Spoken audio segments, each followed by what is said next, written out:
Welcome. Find a comfortable position. Perhaps you have already found it, and perhaps you shifted once or twice before settling, and perhaps now the pillow is in the right place, and the blanket is arranged the way you prefer it, and the room is the correct temperature, which is to say slightly cool, because slightly cool is the best temperature for sleeping in, and perhaps your eyes are already doing the thing that eyes do in the late evening, which is to become slightly heavier than they were an hour ago. Not dramatically heavy, just gently and persistently heavy, in a way that is very pleasant to notice. That is good. That is exactly right. There is nothing you need to do. There is nowhere you need to be. There is only this quiet story about people who lived a very long time ago in buildings made of stone, who got up at very unusual hours and walked quietly through dark corridors and sat in rows and said the same words they had said the day before and would say again tomorrow, and who did this day after day and year after year in a spirit of complete acceptance, which is a spirit that is very good to contemplate when you are lying in the dark and the night is long, and the sleep has not quite arrived yet but is on its way. This is a story about medieval monks, not about their theology, because theology requires a certain alertness of mind that we are not cultivating tonight, and not about the great abbots and abbesses who governed famous monasteries and were involved in the politics and disputes of their time, because politics and disputes are also not what we are here for. We are here for the ordinary day, the ordinary monk in the ordinary monastery, getting up at the ordinary hour, doing the ordinary work, saying the ordinary prayers, eating the ordinary food, going back to the ordinary bed. We are here for the texture of a life organized around repetition and quiet, and the patient passage of time, because that texture, described carefully and without hurry, is one of the best things in the world to hear about in the moments before sleep. So let us begin. There is no urgency. The bells will ring when they ring, and not before, and after they ring the monks will get up and go to where they are supposed to be, in the same order, in the same silence, as they have done every day for as long as any of them can remember. Chapter 1. The Shape of the Monastic Day. The monastic day was organized around the divine office, which was a series of prayer services spread through the 24 hours of the day and night, each one happening at a specific time, each one following a specific order of psalms and readings and responses that had been established over centuries, and that did not vary except in small details from one day to the next. There were 8 of these services in the Benedictine tradition, which was the most widespread monastic tradition in medieval Western Europe, and they were called by names that came from the Roman system of dividing the day, and together they organized the monks' entire experience of time. The 8 services were Matins, Lauds, Prime, Terce, Sext, None, Vespers, and Compline. And understanding when they happened and how long they lasted is the key to understanding the shape of the monastic day, which is the shape of a life organized not by personal preference or by the demands of the outside world, but by a schedule that had been fixed before any individual monk was born and would continue after any individual monk was gone. Matins was the first service of the day, and it happened in the middle of the night, typically around 2 in the morning, though this varied by season, because the medieval monastic day was calibrated to the hours of daylight rather than to the fixed hours we use today, and in summer the night hours were shorter and in winter they were longer. The monk who was asleep at midnight would be woken by a bell, would rise from bed, would put on the sandals in the dark, and would walk through the cold stone corridor from the dormitory to the church, take their place in the choir stalls and begin the psalms.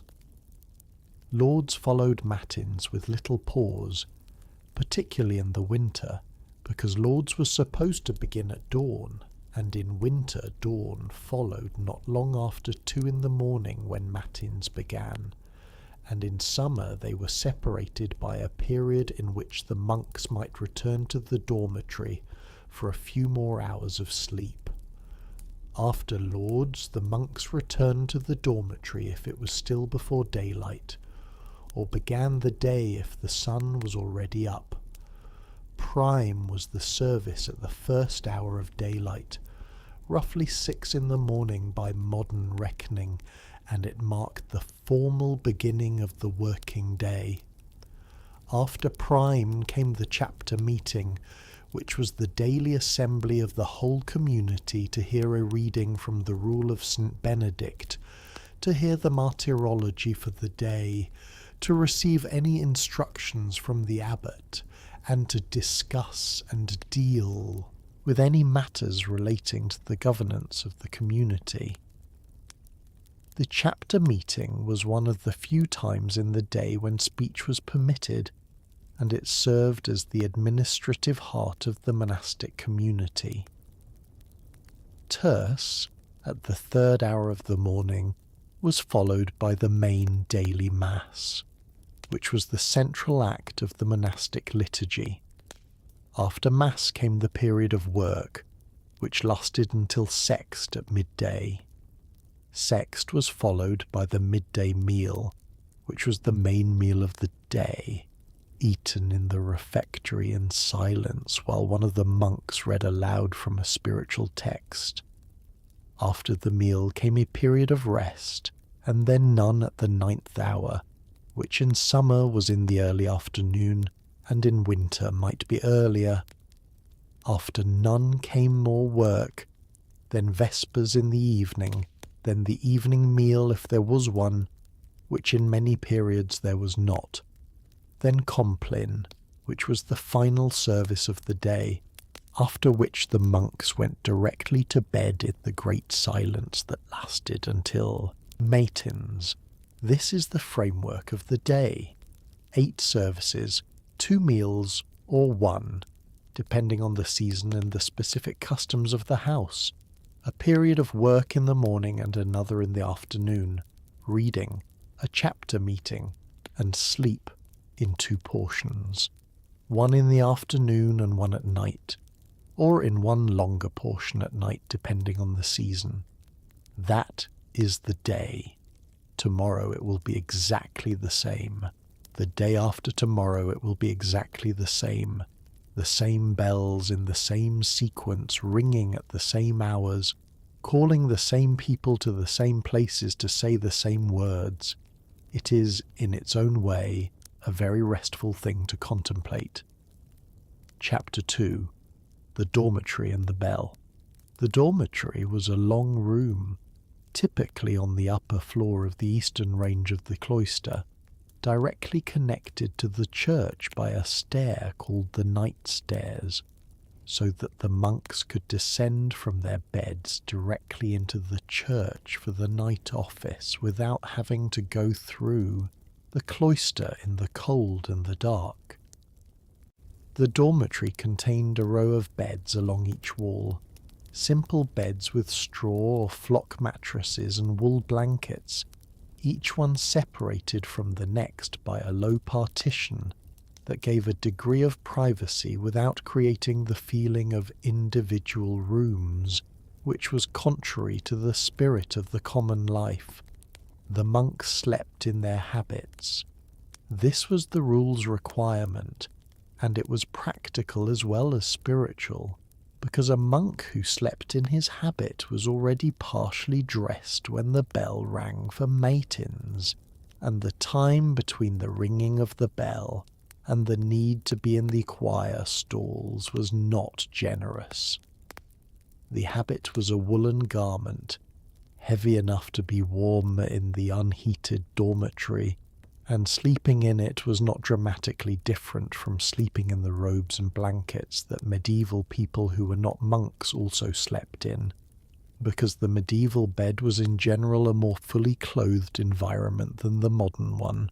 The bell that rang for matins was rung by the sacristan, who was the monk responsible for the church and its furnishings, and for the ringing of bells at the correct times. The sacristan had to be awake before the bell rang in order to ring it, which meant that the sacristan slept with a particular awareness of the time, or was woken by an alarm of some kind, perhaps a candle marked with hours or a water clock of the type that monks sometimes used when mechanical clocks were not yet available. The sacristan's responsibility for the bell was a continuous one, requiring a kind of vigilance about the passage of time that most of the other monks were not required to maintain, because the other monks simply responded to the bell when it rang, and did not need to know independently what time it was. When the bell rang, the dormitory changed from a quiet and still place to a place of quiet and purposeful movement. The monks would rise, sit for a moment on the edge of the bed, find their sandals, put them on, stand up, and move toward the night stairs. There was no talking. The great silence had begun at Compline the previous evening, and would last until after prime in the morning, and the rising from the dormitory and the descent to the church were conducted in complete silence. The only sounds were the sounds of movement, the soft footsteps on stone, the occasional rustling of habits, the faint sound of breathing in the cold air.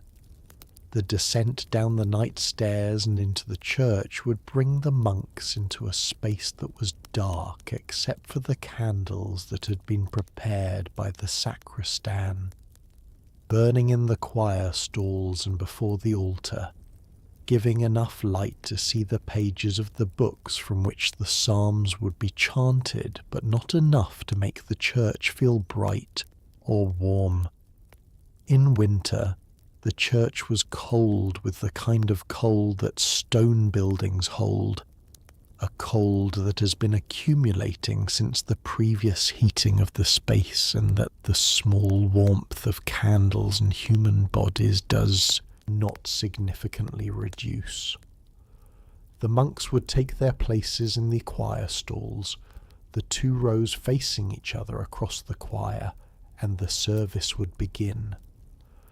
The choir stalls were wooden seats, each one with a hinged misericord, which was a small ledge on the underside of the seat that, when the seat was folded up, provided a support against which the monk could lean while appearing to be standing. Choir stalls without misericords required standing for the entire service, and the misericord was a small concession to the difficulty of standing in the cold in the middle of the night for the duration of matins, which was the longest of the services and could last for an hour or more. Whether to use the misericord or to stand unsupported was a small daily decision that the monk made according to their degree of tiredness and their degree of spiritual aspiration, and it was the kind of small decision that accumulates into a character over years of being made repeatedly in the same way. Chapter 3. The Psalms. These psalms were the central text of the monastic liturgy. There were 150 psalms in the biblical book of Psalms, and the rule of Saint Benedict specified that all 150 should be said in the course of each week, distributed across the 8 daily services in a pattern that had been worked out with considerable care to ensure that the longer psalms appeared in the longer services and the shorter ones in the shorter ones, and that the whole cycle completed itself on Saturday night and began again on Sunday morning. The monks knew the psalms by heart. This was not remarkable.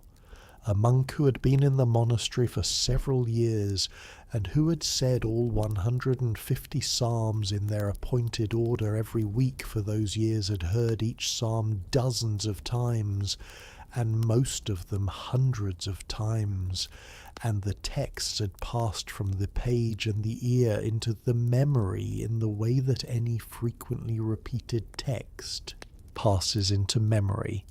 Not through deliberate study, but through sheer repetition, one layer of familiarity settling on top of the previous one, until the text is simply present, available without effort, like the words of a song you have known since childhood. The chanting of the psalms was done in a specific manner. The 2 rows of monks in the choir stalls chanted alternately, one side chanting a verse, and then the other side responding with the next verse, which is a practice called antiphonal chanting. The melody to which the psalms were chanted was one of the psalm tones, which were simple melodic patterns, each one associated with a particular type of psalm. The psalm tones were not complex melodies in the sense of requiring musical skill to sing.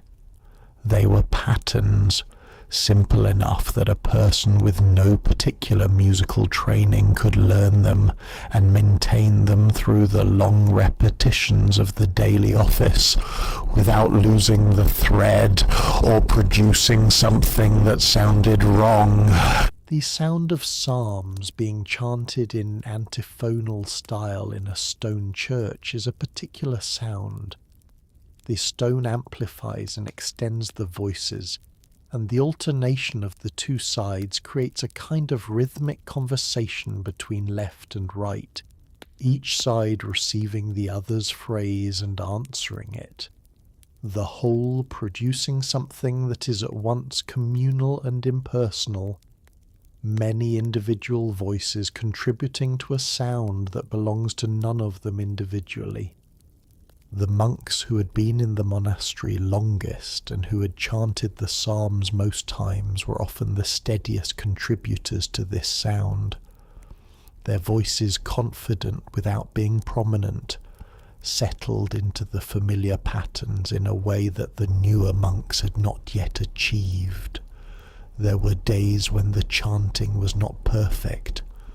A monk who was ill or very tired might lose the thread of the tone, dropping a syllable or shifting the pitch slightly. A new monk in the early months of their time in the choir would make mistakes that the older monks could hear and that the older monks would not comment on, because comment was not the custom, and the correction happened simply by continuing, the correct tone continuing around the incorrect note until the incorrect note found its way back. This was how almost everything in the monastery was corrected, not through explicit instruction, but through the steady continuation of the correct practice in the presence of the incorrect one, until the incorrect one aligned itself with the correct one through proximity and repetition. The Psalms covered a very wide range of human experience and emotion in their 150 texts, from expressions of complete desolation to expressions of overwhelming joy and gratitude, from angry complaints to God about the state of the world, to calm meditations on the security of trust in God. Hearing the same text over and over across many years, in different states of tiredness and alertness and spiritual feeling, the monks encountered different aspects of the familiar words on different occasions. A verse that had seemed merely formal on 100 previous repetitions might on a particular morning in a particular state of mind seem suddenly very direct and very true. This was one of the things that the tradition of monastic chanting was designed to produce, though it could not be designed to happen at a specific moment, only to be available as a possibility through the accumulation of repetition. Chapter 4. The Cloister and the Silence. The cloister was the physical heart of the monastery, a square or rectangular space in the open air, surrounded on all four sides by a covered walkway. The walkway was roofed but open to the cloister garth, which was the garden at the centre on one side, and closed against the buildings on the other three sides. The cloister was the connection between the different parts of the monastery. The church was on the north side, the chapter house and the library and various other rooms on the east, the refectory on the south, and the cellarers' range on the west. Every movement from one part of the monastery to another passed through or around the cloister. The monks spent a considerable amount of time in the cloister, particularly in the warmer months when sitting in the covered walkway was comfortable. The cloister was where monks did their reading, sitting in the carrels, which were small recesses in the wall of the walkway, each large enough for a single person to sit with a book, working their way through the texts that had been assigned for their spiritual reading or for their copying. The rule of Saint Benedict specified that monks should have several hours each day for lectio divina, sacred reading, which was the slow, meditative reading of spiritual texts, reading in a way that was very different from the way one reads for information, reading in a way that allowed the words to settle into the mind and to work on it without being hurried. The silence in the cloister was one of the monastery's most consistent characteristics. The Benedictine rule valued silence highly, not as an end in itself, but as a condition that made prayer and reflection and genuine attention possible. Constant talk was considered a distraction and a barrier to the interior life, and the default condition of the monastic day was silence rather than speech. Speech was permitted in certain times and places, in the chapter meeting, and in necessary conversations about work and in particular recreation periods, but in the cloister and the church and the dormitory and the refectory, silence was the rule. Learning to live in the kind of sustained silence that the monastery required was one of the adjustments that new monks found most challenging. Those who came from noisy households or busy towns, and who were accustomed to the constant presence of speech as a background to daily life, found the silence initially uncomfortable, a kind of pressure or absence that called attention to itself. Over time, and the time required varied considerably from person to person, the silence became simply the condition of the place, as natural and as unremarkable as the stone walls, and what had felt like absence became something more like presence, a quality of the air in the cloister that was in itself a form of companionship. The sounds that were present in the silence were the sounds that existed there because of the particular qualities of the place. The sound of footsteps in the covered walkway, measured and unhurried, the sound of pages being turned, the sound of the wind through the cloister garth, particularly in autumn when there were leaves in the garden to be moved, the sound of rain on the stone and on the roof of the walkway, very close, immediate, not outside in the distance but right there, the sound of birds in the cloister garth, which was one of the more pleasant sounds of the monastic day. the small ordinary sound of birds going about their business in the enclosed garden, indifferent to the presence of the monks in the walkway, belonging to the space in the same uncomplicated way that the monks also belonged to it. The cloister garth itself was usually a garden, sometimes simply grass, sometimes with a well or a fountain in the centre, sometimes planted with herbs or with roses or with other plants that served both practical and symbolic purposes. The garden was maintained by the monks as part of their manual work, and it was one of the more pleasant tasks, the tending of the garden in good weather, the turning of soil and the trimming of growth and the carrying of water, work that was physical but not heavy, that occupied the hands while leaving the mind free. Chapter 5. The Chapter Meeting. The chapter meeting happened every morning after prime, and it was one of the most regular and most important occasions in the monastic day.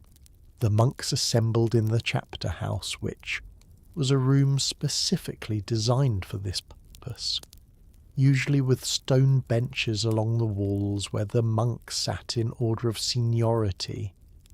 The most senior monks closest to the abbot's chair at the front, the newest monks at the back near the door. The chapter meeting began with a reading from the Martyrology, which was a calendar of saints and martyrs for each day of the year, recording who had died for the faith on this particular day in the history of the Church, and a brief account of their deaths. The Martyrology was read in a measured and clear voice by a reader appointed for the week, and the community listened. The reading did not take very long, perhaps 5 minutes on most days, longer on the feast days of more important saints when the account of their lives and deaths was fuller. After the Martyrology, there was a short prayer. Then came the reading from the Rule of St. Benedict. The rule was read through in its entirety each year, a few sentences or a paragraph each day, so that the whole community heard every word of the rule every year and was reminded of the principles on which their life was organized. The section read on any particular day was whatever came next in the sequence, without selection or emphasis, simply the next portion of the text following on from where the previous day had stopped. The steady progression through the rule, a few lines at a time, day after day, was itself a small lesson in the nature of monastic time, which was not the time of projects and goals, but the time of continuous observance. After the readings, the abbot might speak to the community about matters relating to the life of the monastery. He might announce the assignments of monks to particular tasks or offices. He might explain a change in the schedule for an upcoming feast day. He might commend a piece of work done well, or draw attention to something that needed improvement. The abbot's address to the chapter was one of the few occasions when the whole community received direct instruction from their head, and the monks listened with attention that was not necessarily intense but was genuine.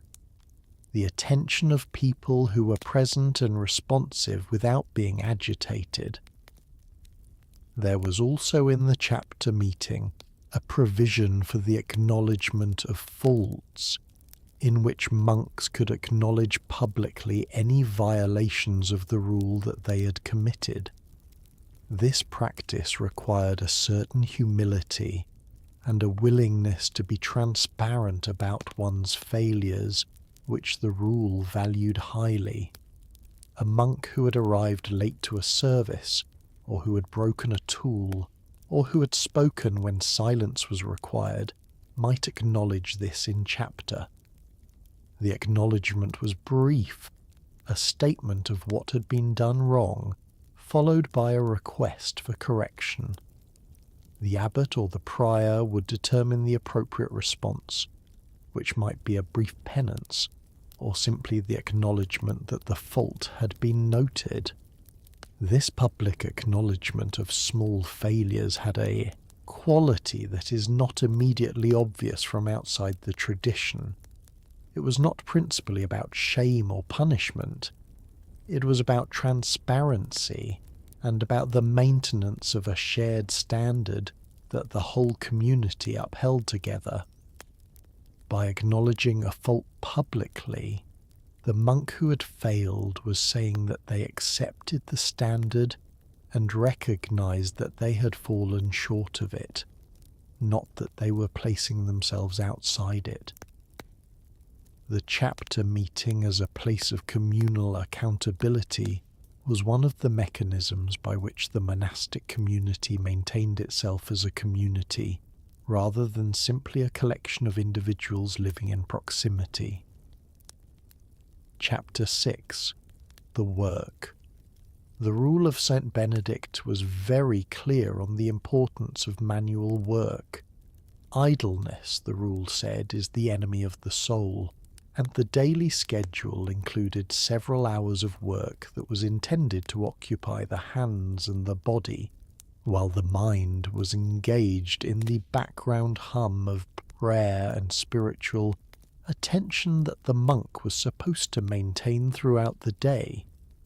The work done by monks in a medieval monastery was varied and depended on the size and the resources of the house, but it included a reliable range of activities that were common to most monasteries. Farming was perhaps the most fundamental. The monastery needed to feed itself, and feeding itself required land under cultivation, and land under cultivation required people to do the cultivating. In the earlier period of monasticism, before the use of lay brothers became common, the monks themselves did all the agricultural work, ploughing and sowing and harvesting and tending animals and everything else that the maintenance of an agricultural estate required. The lay brother system, which developed in the 12th century, provided a category of religious who did most of the manual and agricultural work, while the choir monks concentrated on the liturgy. But even in houses that used this system, the choir monks participated in some degree of physical work. The garden work was the most immediate of the outdoor tasks. The monastery garden produced vegetables and herbs for the kitchen and the infirmary, and it needed constant attention throughout the growing season. Digging and planting and weeding and watering and harvesting were all part of the garden monk's regular routine, and the person assigned to this work developed a knowledge of the soil and the plants and the particular conditions of that garden that was as detailed and as specific as any other kind of craft knowledge, built up slowly through years of attention to the same piece of ground in the same changing seasons. The copying of manuscripts was the indoor work most associated in popular imagination with medieval monks, and it was indeed a significant activity in many monasteries. The scriptorium was the room designated for this work, usually in the eastern range of the cloister, or in a part of the cloister walkway that received good light, because the work of copying required good light and the careful positioning of the monk relative to the source of that light to avoid shadows falling on the work. The copier sat at a sloping desk, the parchment or vellum secured or held flat, the exemplar, which was the text being copied, propped up or held in a way that allowed the copier to read it and then look down to write without losing their place. Copying was painstaking and very slow work. A monk who copied manuscripts all morning every working day might produce perhaps 2 or 3 pages of text in that time. depending on the size of the script and the complexity of any decoration. A complete Bible, which was one of the most commonly copied books in medieval monasteries, could take a year or more of steady work. The monk who was given such a commission would settle into a rhythm, one day's work following the next, the text growing steadily on the pages, line by line, column by column, folio by folio, from the beginning to the end of the text without any sense of dramatic progress. Because the progress was not dramatic, it was simply the accumulation of one day's work following another. The quality of the copying depended on the copyist's skill, their eyesight, their steadiness of hand, and their concentration. A tired copyist made more errors. A copyist whose attention wandered might miss a line or repeat a phrase, which would require either erasing the error, which was difficult on parchment, or noting it in the margin, which was the standard way of acknowledging a mistake. The margins of medieval manuscripts are sometimes full of these notes and corrections, and also of marginal comments that the copyist added, not always in keeping with the spirit of the rule of silence, because the evidence of the manuscripts themselves suggests that some copyists felt strongly about the cold, the difficulty of their pens, and the approaching hour of a meal.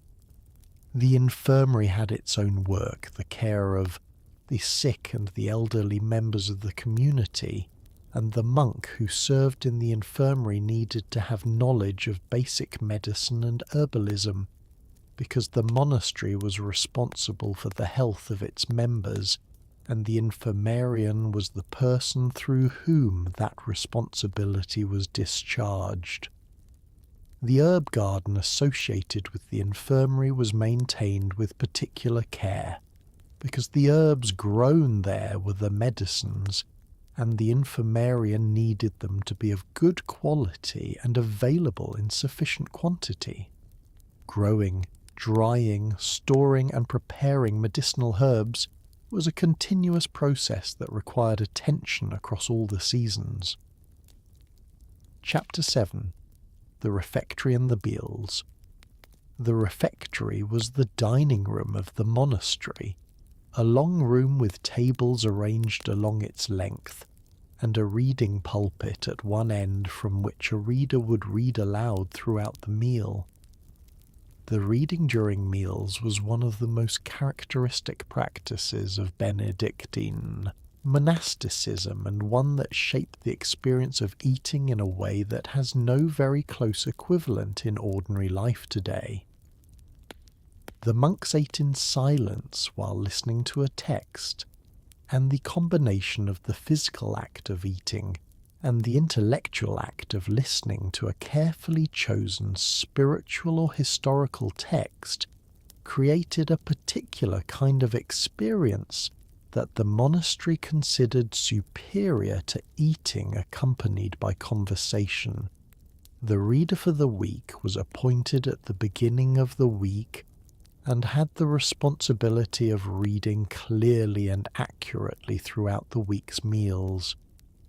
Before the week began, the reader might practice the text to be read, because clear reading aloud is a skill that requires preparation, and stumbling over unfamiliar words in front of the assembled community was a minor embarrassment that could be avoided by reading the text through beforehand.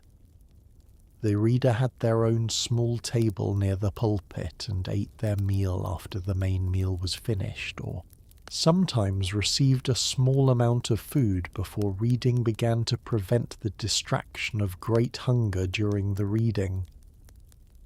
The food served in the refectory was simple. The rule of St. Benedict specified 2 cooked dishes at the main meal, which allowed monks with different tastes or different dietary needs to choose between them, plus bread and perhaps fruit or vegetables. Fish was served on the many days of the year when meat was not permitted, and in many monasteries fish was served far more often than meat, because the number of days in the year on which meat was permitted was quite limited. The meals varied with the liturgical calendar. During Lent the portions were smaller and the variety was reduced, and on great feast days the meals were more generous and more varied than on ordinary days. The formal beginning of the meal was preceded by a blessing, said by the abbot or by the prior in the abbot's absence. The monks would stand at their places while the blessing was said, and then sit and begin to eat at the signal. The eating was done at a moderate pace, not rushed but not drawn out either, and the monks developed the ability to attend to the reading while eating that the practice required.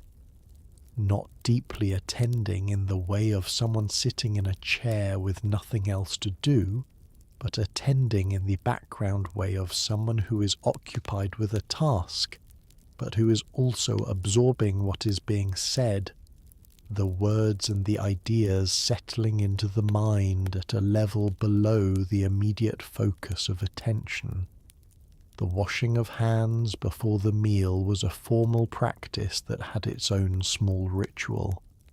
There was a laver, which was a washing trough usually located in the cloister walkway near the refectory entrance, and the monks washed their hands here before entering the refectory for the meal. The laver was often a beautiful piece of stone or metal work, because the practical act of hand-washing before eating had been given a ceremonial dimension that the monastery expressed through the quality of the object used for it. The monks would approach the laver in order, wash their hands, dry them on the towel provided, and then file into the refectory and take their places. After the meal, the dishes and the cups were cleared away by the monks whose week it was to serve in the refectory. This service in the refectory was a rotation that passed through the whole community over time, so that every monk took their turn in waiting on the tables and washing up after the meal. The rule valued this rotation because it prevented the emergence of a class of permanent servants within the community, and ensured that everyone shared in the most ordinary and most physical of the household tasks. The monk who served at table one week was the monk who had been served at table the week before, and this exchange of roles was a small but regular enactment of the community's equality. Chapter 8. The Offices Through the Day. We have already described the shape of the day in the first chapter, but it is worth going through the individual offices in more detail, because it is in the detail that the texture of the monastic day becomes fully apparent, and the texture of the monastic day is what we are here for. Prime. The service at the first hour of daylight was a relatively brief service compared to matins and lauds. It included a hymn appropriate to the time of day, specific psalms assigned to prime in the weekly cycle, a reading from scripture, and various prayers. The tone of prime was one of dedication, the beginning of the day's work being placed in a framework of intention, the monks declaring at the start of the day that what followed was to be done in a spirit of service rather than of self-advancement.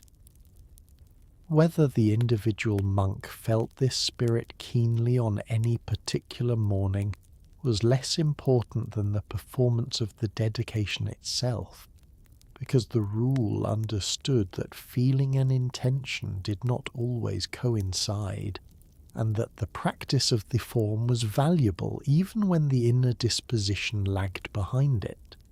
terce at the third hour of the morning had a particular association with the descent of the Holy Spirit at Pentecost, which the tradition held had happened at the third hour, and the hymn and the versicles of terce reflected this association. By the time terce was sung, the monks had already been awake for several hours, had said matins and lauds in the night, had perhaps eaten a small breakfast if the season permitted one, and were now several hours into the working morning. Terce was a brief pause in the work, a turn of attention from the task in hand back to the framework that gave the task its meaning, and then a return to the work. Sext at the 6th hour, midday, had a different quality. By midday the morning's work was done, the main mass of the day had been celebrated, and the community was gathering toward the first major meal. Sext marked this gathering, the transition from the morning's activity to the midday rest, and its psalms and prayers were appropriate to the middle of the day in both their content and their brevity. After sext came the reading of the table blessings and the meal. None at the 9th hour was an afternoon service that marked the resumption of work after the midday rest. In the earlier history of monasticism, none was said at the actual 9th hour, which is 3 in the afternoon, but over time in many communities it crept earlier, to the point where it was being said immediately after the midday meal rather than 3 hours later. This seems to have happened for practical reasons related to the desire to have a longer period of afternoon rest and a longer afternoon working period, but it produced the somewhat curious situation in which a service named for the 9th hour was regularly said at what was effectively the 6th hour. This shifting of none is the origin of the English word noon, which originally referred to the 9th hour and gradually shifted to mean midday, as the service that marked it shifted earlier.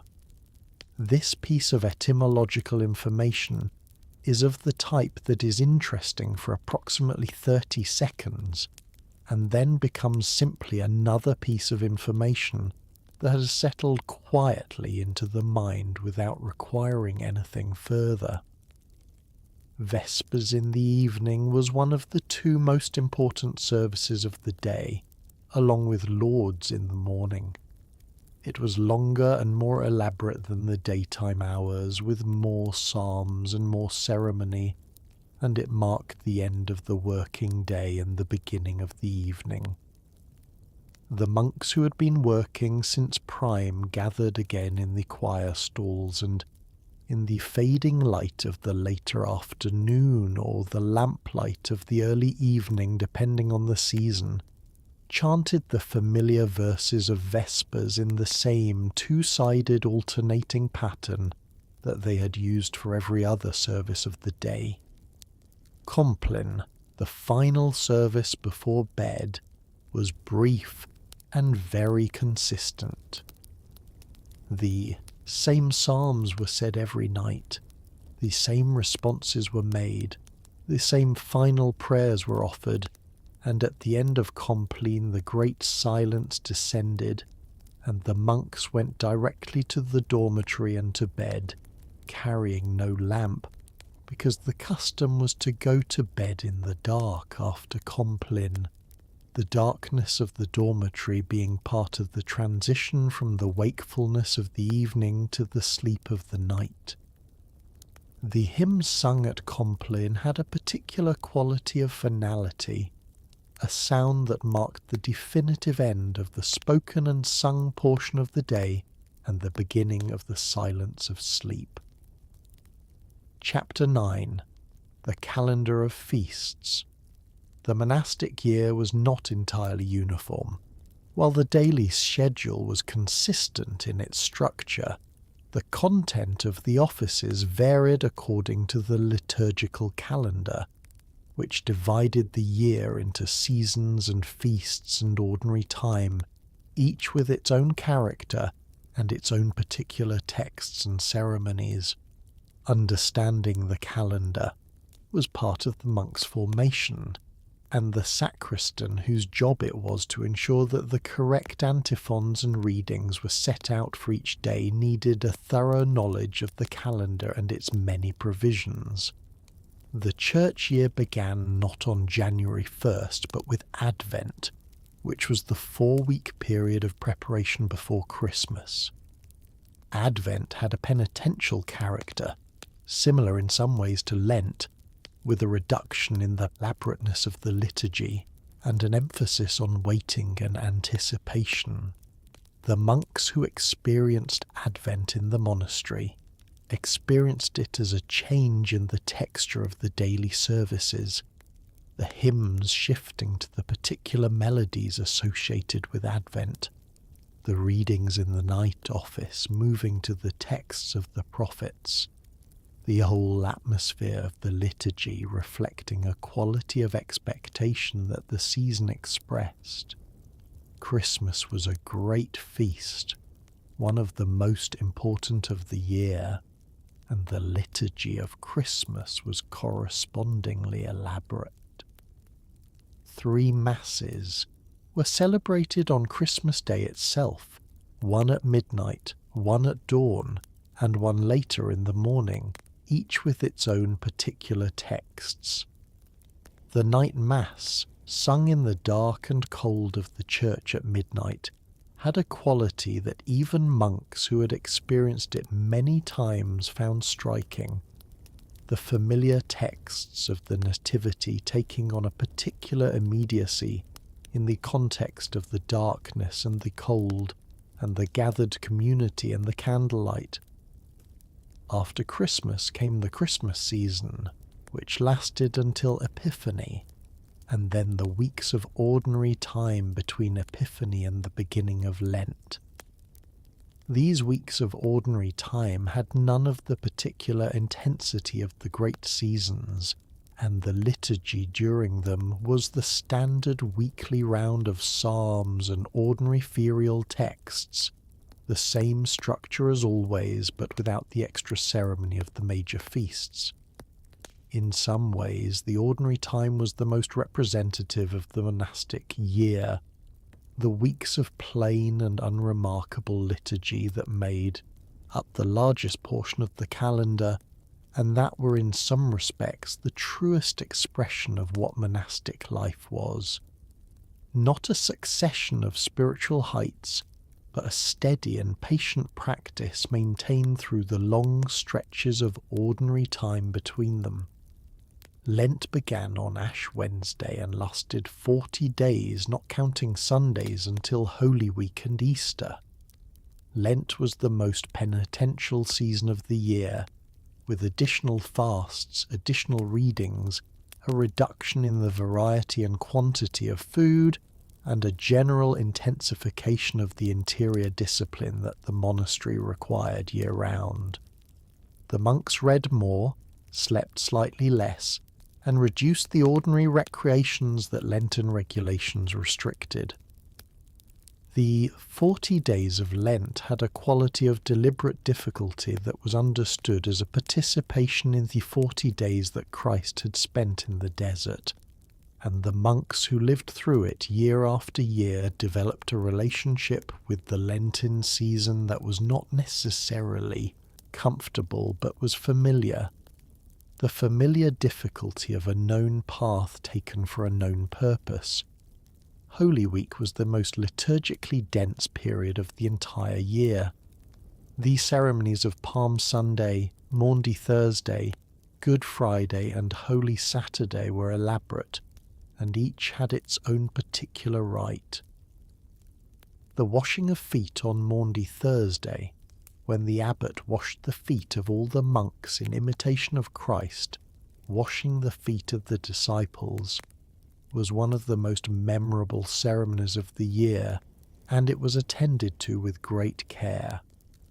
The office of Tenebrae, which was sung on the evenings of Wednesday, Thursday and Friday of Holy Week, was a service of particular solemnity in which the candles were extinguished one by one as the service proceeded until the church was in near total darkness, and then a sudden loud noise was made to represent the earthquake at the moment of the crucifixion, and then the service ended in silence and darkness. Easter was the greatest feast of the year, the centre of the entire liturgical calendar around which everything else was organised. The Easter Vigil, which began on Saturday night and continued until early Sunday morning, was the most elaborate single liturgical event of the year. After the long austerity of Lent, the elaborateness of Easter felt like an opening out, an expansion, a return of light and sound and variety that the preceding weeks had deliberately withheld. Chapter 10. The Novice. Every monk had been a novice once. The novitiate was the period of probation through which a new member of the community passed before making their final vows and becoming a fully professed monk.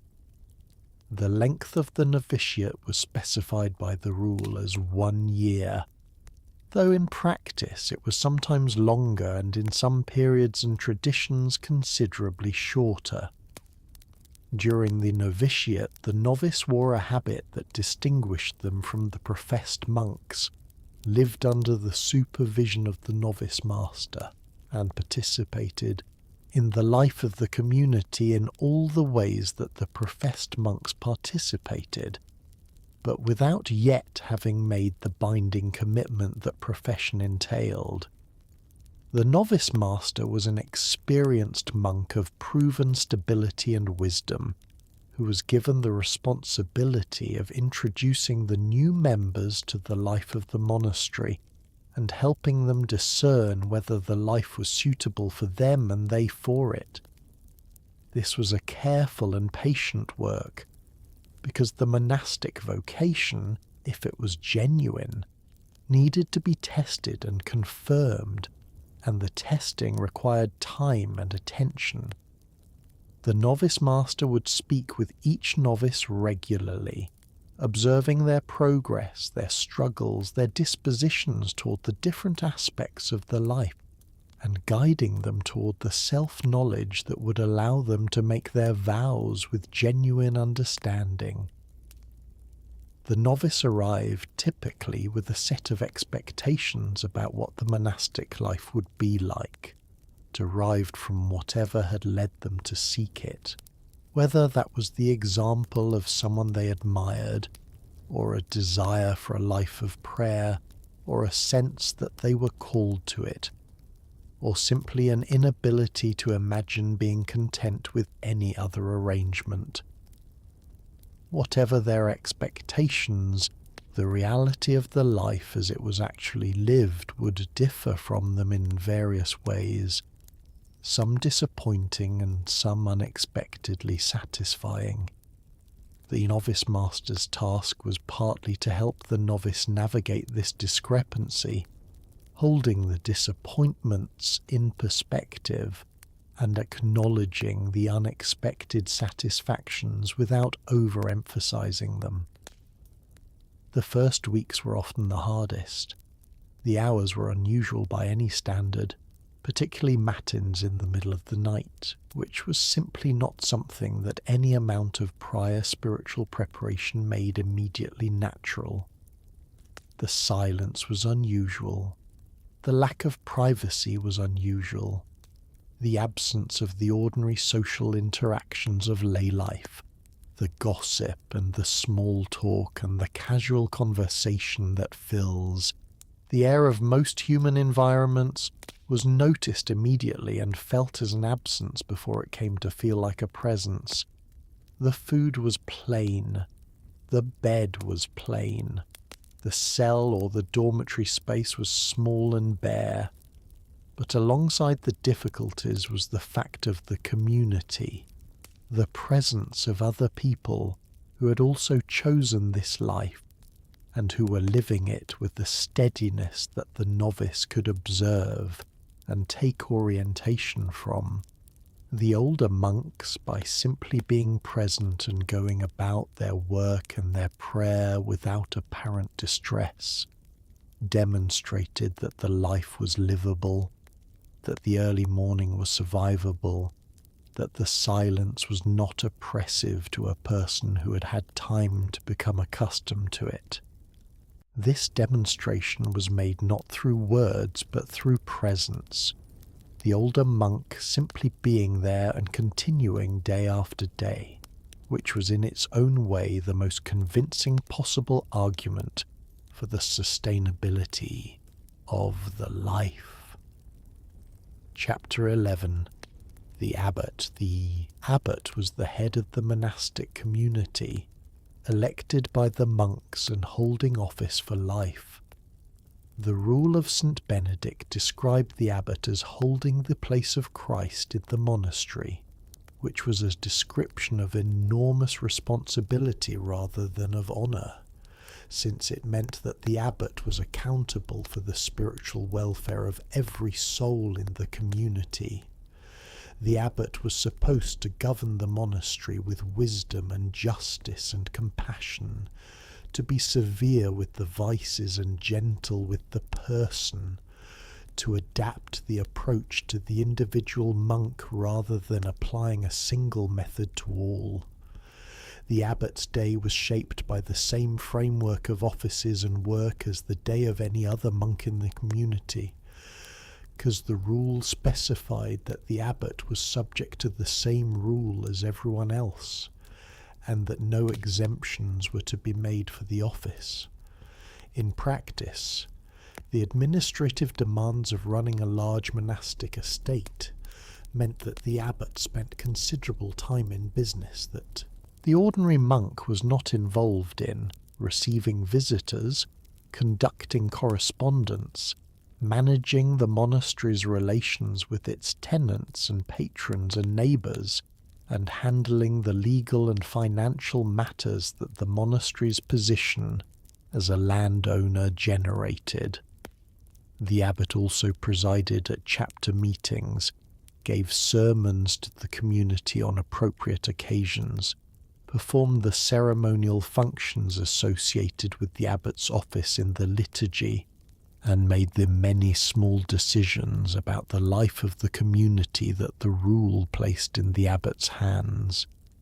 The assignment of monks to particular tasks and offices, the granting of permission for things that required permission, the handling of difficulties and needs that arose in any community of people living together.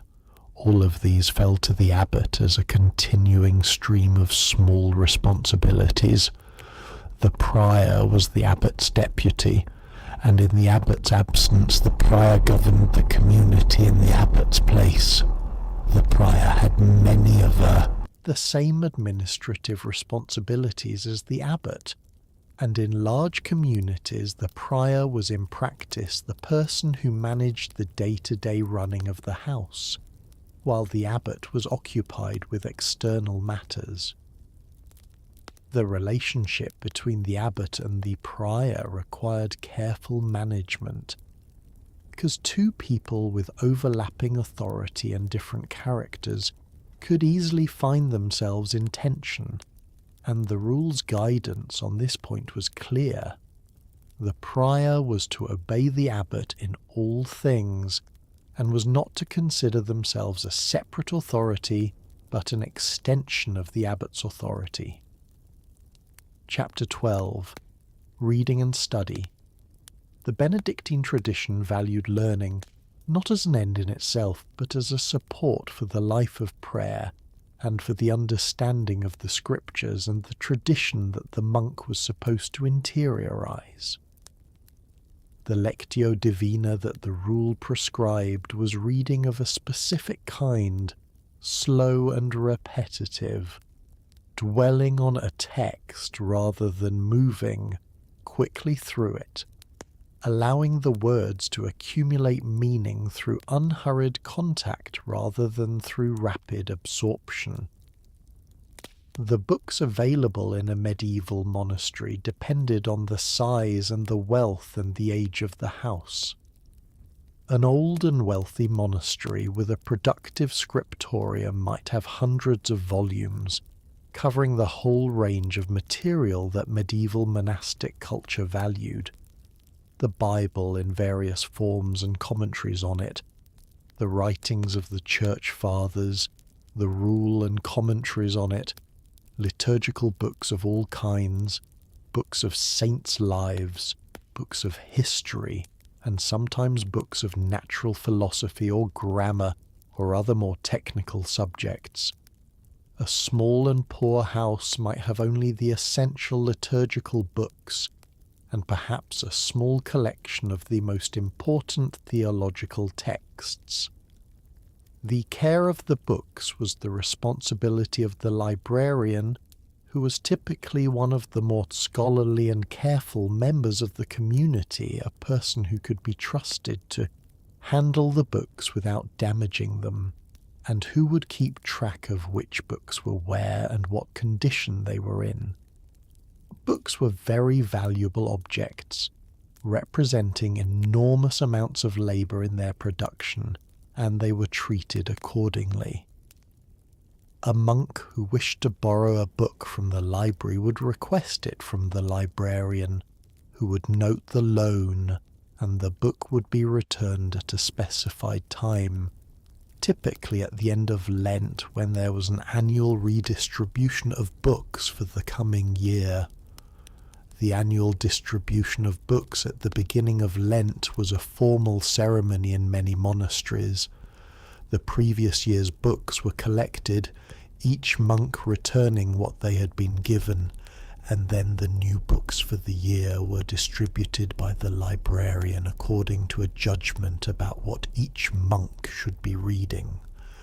A senior and experienced monk might receive a challenging theological text. A newer monk might receive something more foundational. The distribution acknowledged that the community was made up of people at different stages of their formation, and that the same texts were not equally suitable for everyone at every stage. Reading aloud to oneself was the normal mode of reading in the medieval period.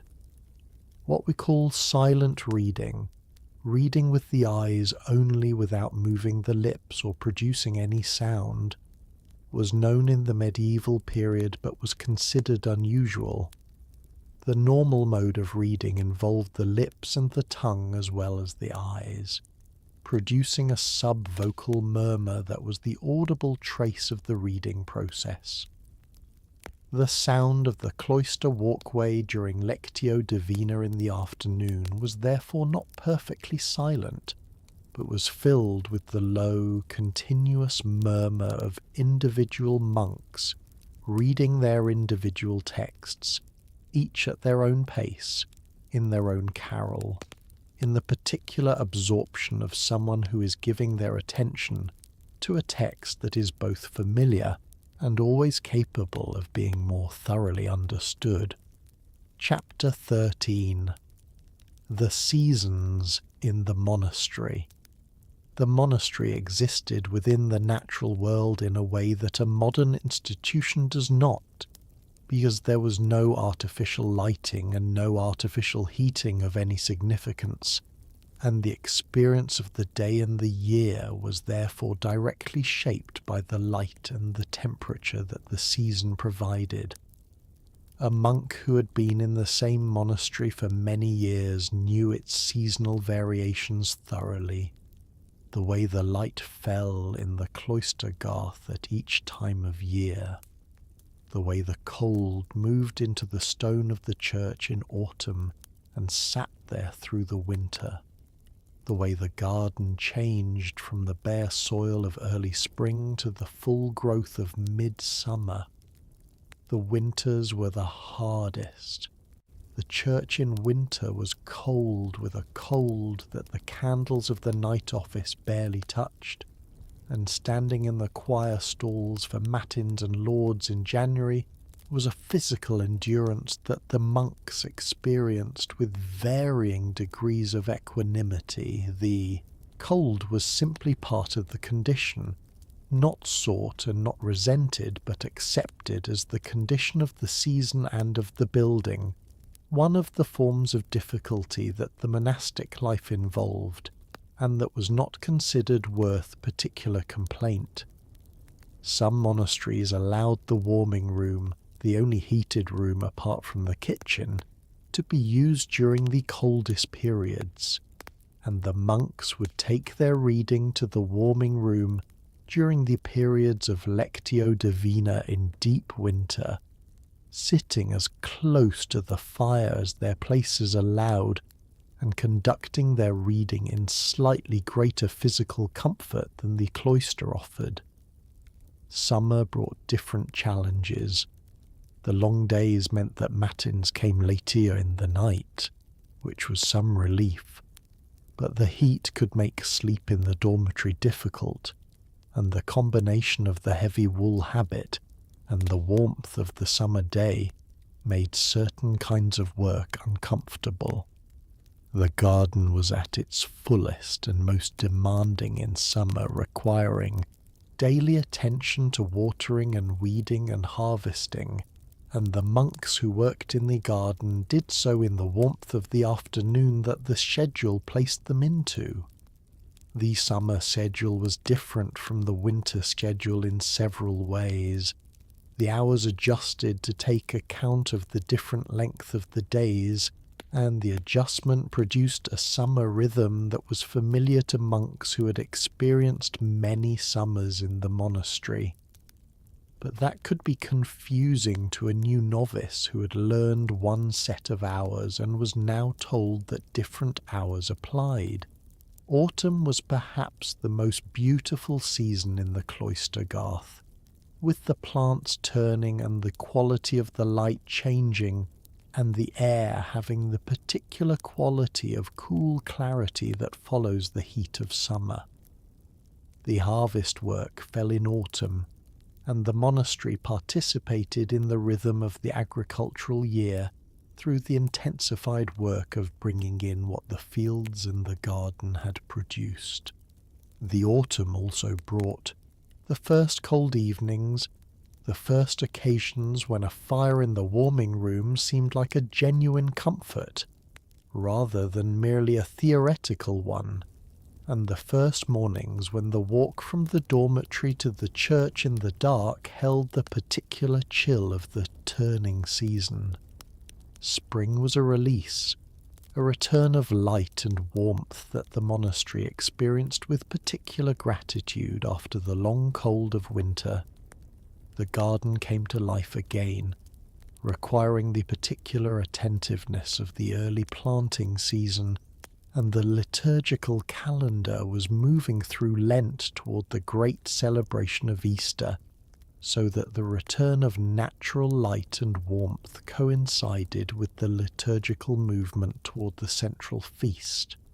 A monk who had lived through many springs in the same monastery would feel this convergence as something familiar and reliable, the natural and the liturgical worlds producing the same message at the same time, as they always did, in the same place with the same combination of the smell of turned earth and the sound of the Easter liturgy and the particular quality of the April light in the cloister garth.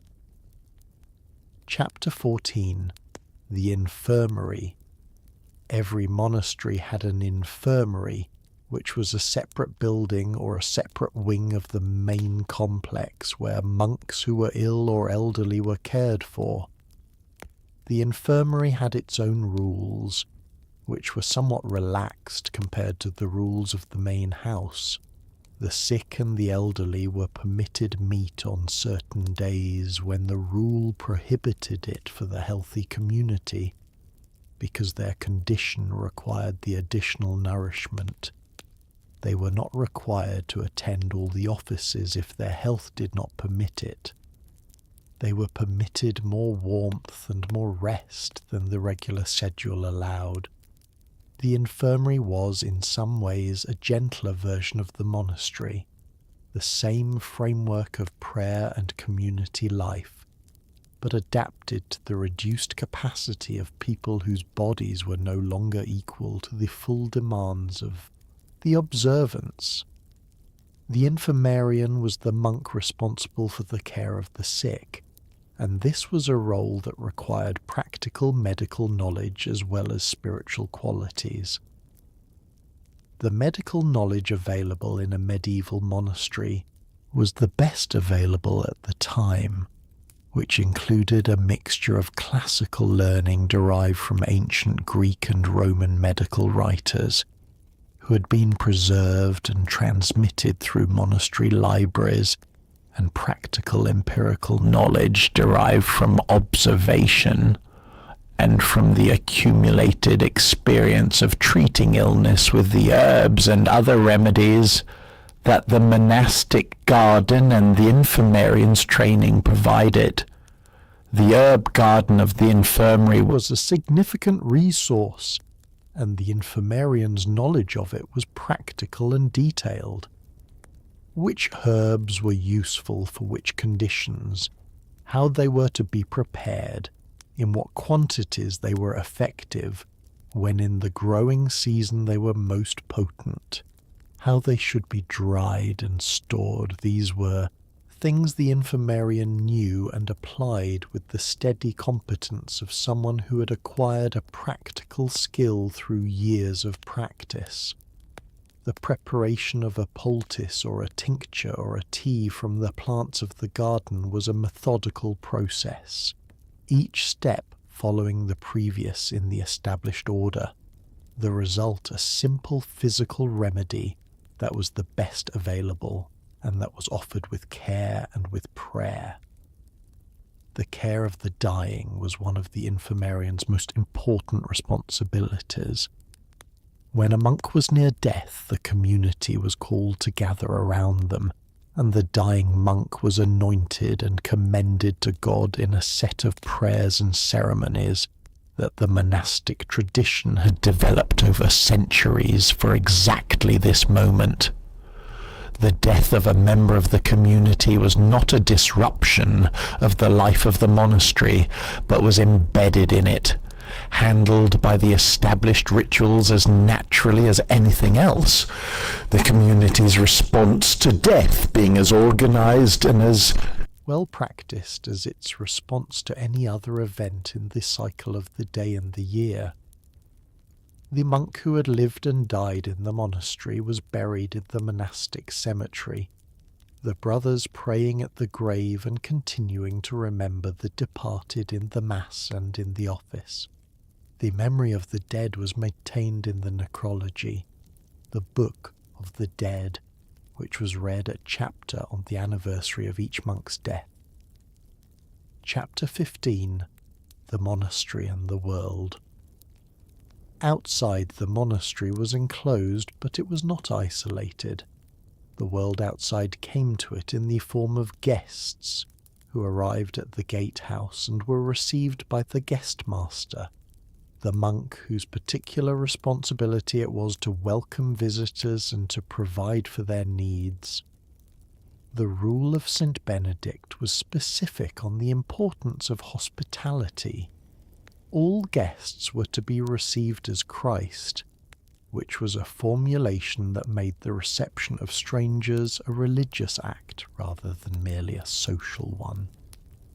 The Geestmaster took this seriously, and the guest quarters of a Benedictine monastery were maintained with care, because the guest who arrived there was to be made comfortable by someone who understood that comfort as a form of reverence.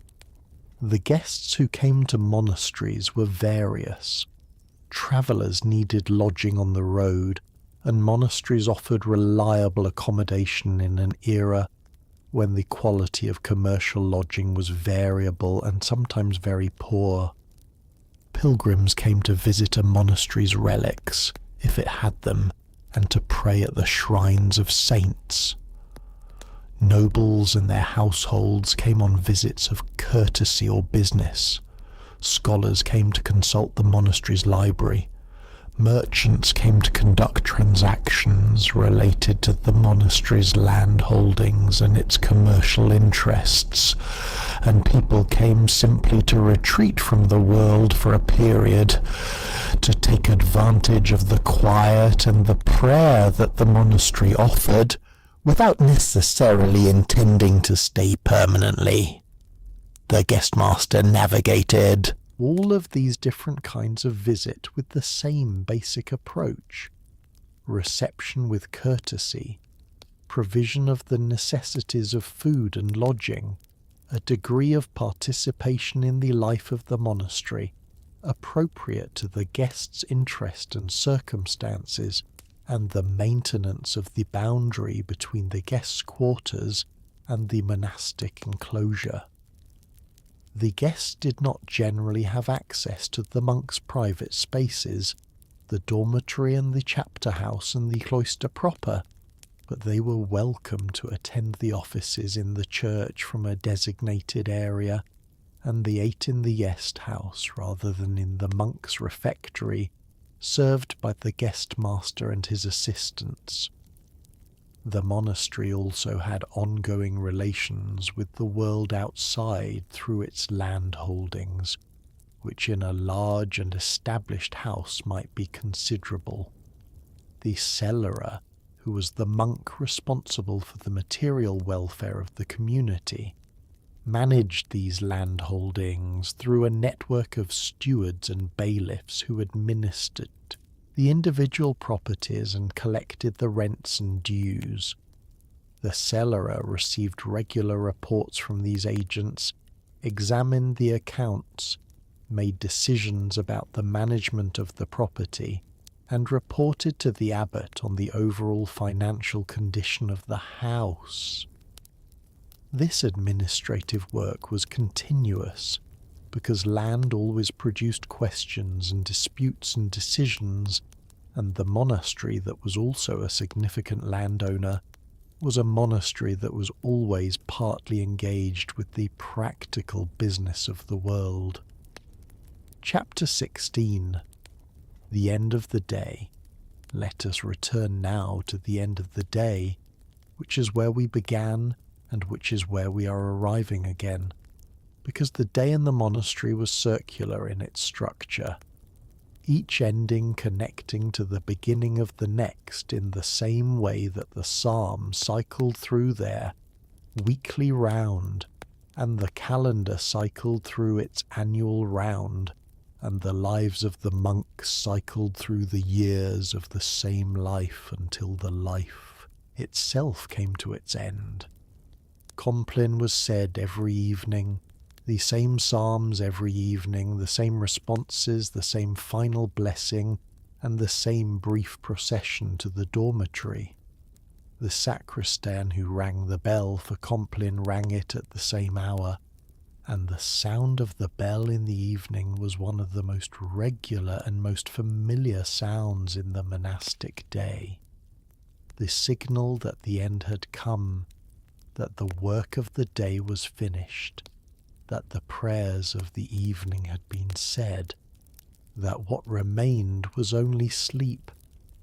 The dormitory at night was dark and silent and warm in summer, with the warmth of the accumulated day, and cold in winter with the cold that stone buildings hold. The monks who went to their beds after Compline were tired in the simple physical way of people who had been awake since the middle of the previous night, and who had worked and prayed and sat and stood and walked through the hours of the day with the continuous small expenditure of attention and energy that all of these activities required. They lay down on their plain mattresses under their plain blankets, and they were, most of them, asleep quickly, because they were tired and because sleep came easily to people whose days were organized around a schedule that left little room for the kind of unresolved concerns that keep people awake at night. The dormitory in the dark was quiet except for the sounds of breathing and occasional turning. the ordinary sounds of a room full of sleeping people, and the monk who lay down in that room was lying down in the same room that the monks before them had lain down in, on similar beds, after similar days, hearing similar sounds, feeling similar tiredness. The continuity of the life across generations was present in those moments as it was in few others, the individual subsumed into the pattern, the particular day ending in the same way that every particular day ended, the monk letting go of the day's events and obligations and settling into the sleep that the rule expected and that the body required. The bell would ring again, matins would begin again, the psalms would be chanted again, the work would be done again. The meals would be eaten again in silence, with the reader's voice rising and falling in the familiar cadences of whichever text had been chosen for the week. The seasons would turn, and the feasts would come around, and the years would pass, and the monks would grow older, and the novices would become professed, and the professed would become elders, and the elders would move to the infirmary and eventually to the cemetery, and new novices would arrive at the door and be received by the novice master, and begin the process of learning what the life was and whether they were suited to it. And all of this would happen in the same stone buildings, in the same order, to the same bells, with the same psalms, in the same silence, day after day and year after year. It is a very settled kind of life. It is a very still kind of life. And it is exactly the kind of life that is right to think about in the quiet of the night, when you are settled and still yourself, and the day is over, and there is nothing more required, and the dark is here, and the sleep is coming.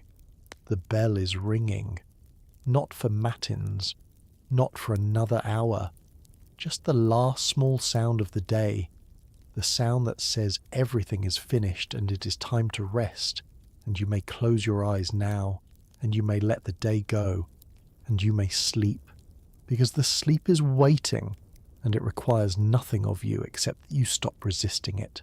Stop resisting it. The monks are sleeping. The cloister is quiet. The garth is dark. The psalms have been said and will be said again, but not now, not for a while, not until it is time. And you are sleeping too, or very nearly, in the same dark that has covered every monastery and every monk and every tired person who has ever come to the end of a day and lain down in a quiet room and let the day dissolve. Let it dissolve. Let the silence come in the way it always comes, gradually and completely, until it is all there is. Good night. A final note on the bells. There is one last thing that seems worth saying before the bells ring again.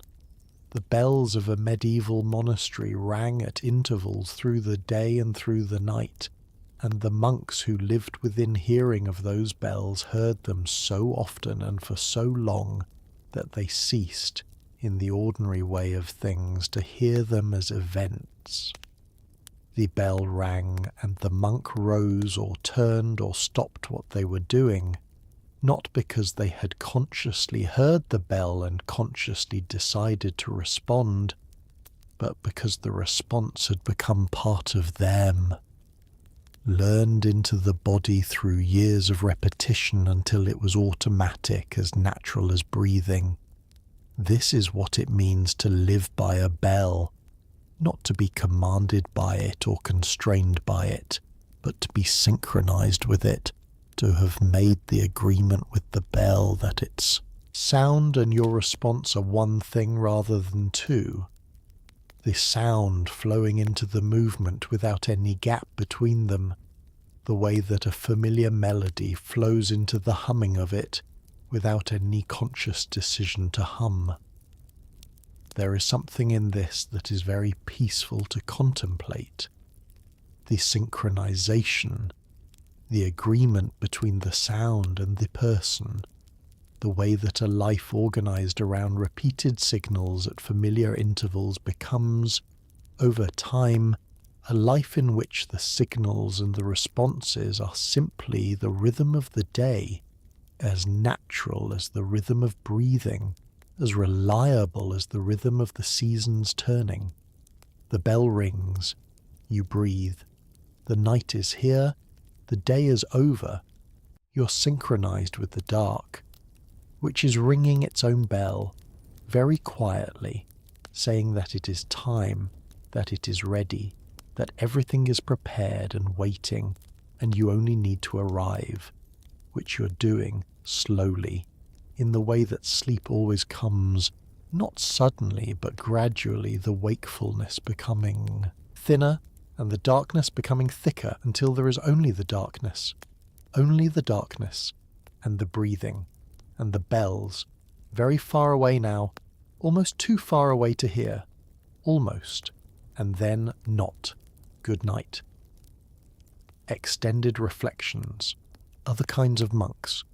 For those who are still following, let us spend a little more time with the broader world of medieval monasticism, because the Benedictine tradition, while the most widespread, was not the only form of monastic life in medieval Europe, and the other traditions had their own particular characters and their own particular ways of organizing the life that are worth knowing about, if only in the most general and most unhurried terms.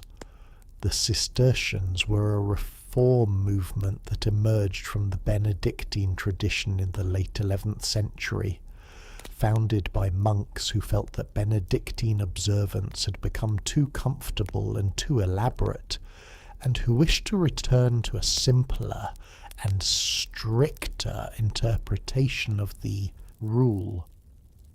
The Cistercians built their monasteries in remote and often difficult places, deliberately choosing sites away from towns and villages, in valleys and on hillsides that had not previously been cultivated, and then bringing those landscapes under cultivation through their own labour.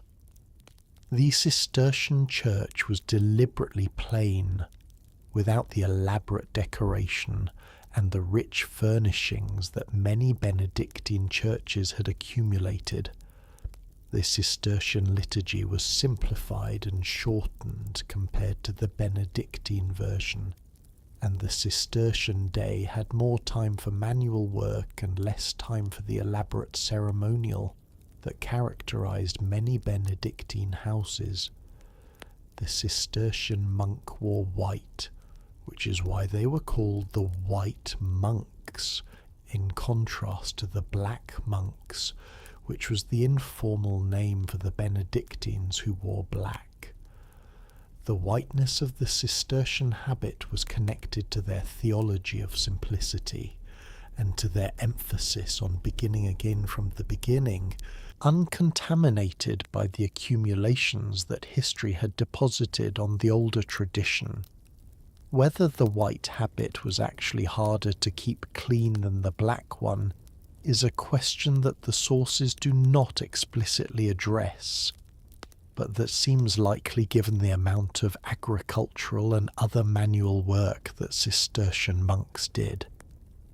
The Carthusians took the principle of solitude further than any other tradition. The Carthusian monk lived primarily alone in their own small house, called a cell, within the larger enclosure of the charter house. Each cell had a small garden attached to it, and the Carthusian monk spent most of their time in this cell, working, reading and praying, emerging only for the communal offices in the church and for the occasional shared meal.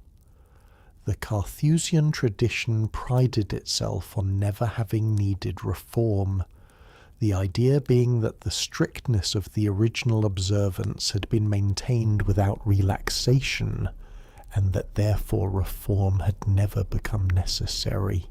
Whether this was entirely true is perhaps a question for historians, but as a statement of the tradition's self-understanding it is clear and distinctive.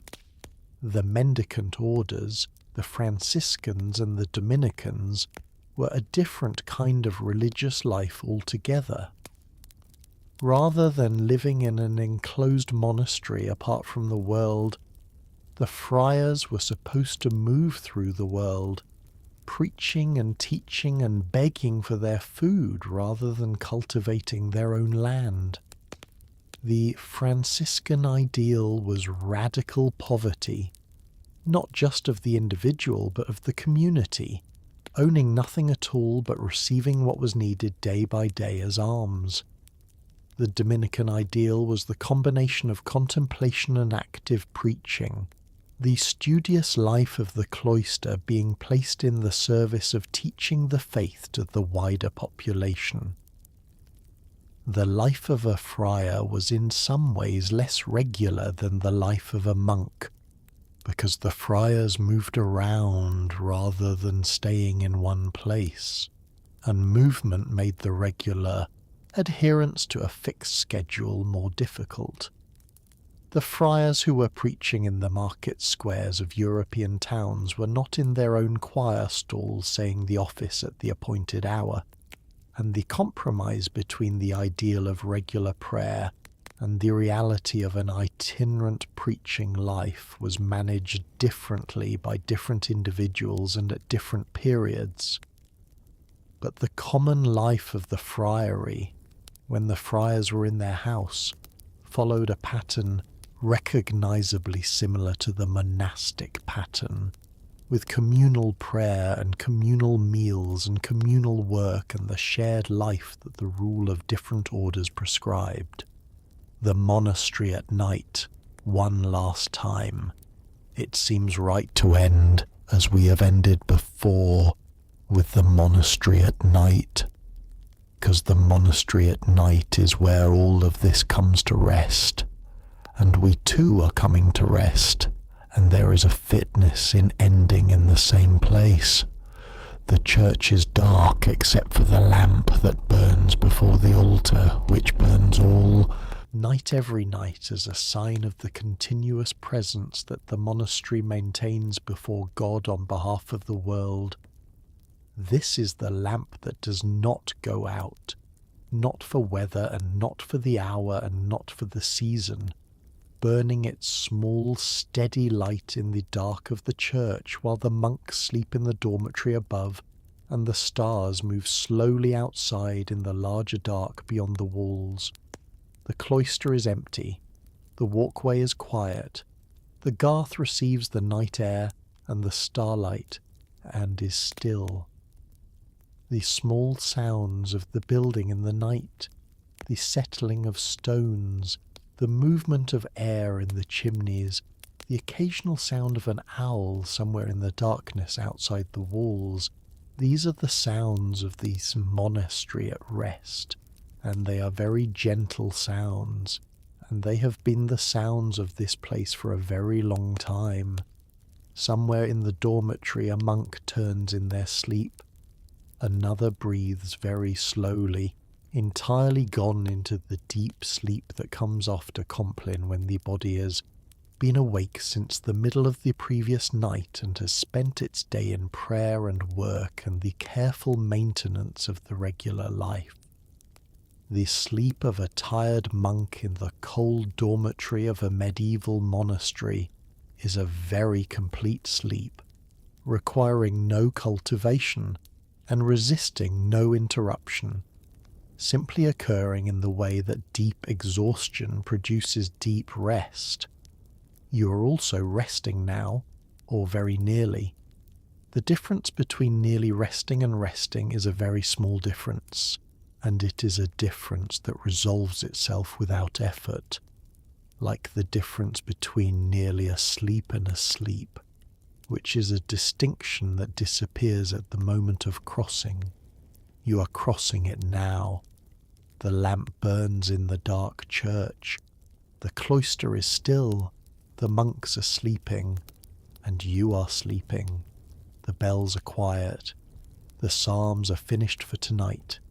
Everything is as it should be, in the old stone building in the old night, and in your own room in your own night, which is the same night, the one night, the night that has always been and that receives all the sleeping world into itself without exception or condition, the tired and the peaceful and the ordinary and the extraordinary, all of it coming to rest in the same dark. Rest there. The bells will ring when it is time for them to ring. It is not time yet, for now there is only the quiet and the breathing and the lamp and the dark. Good night.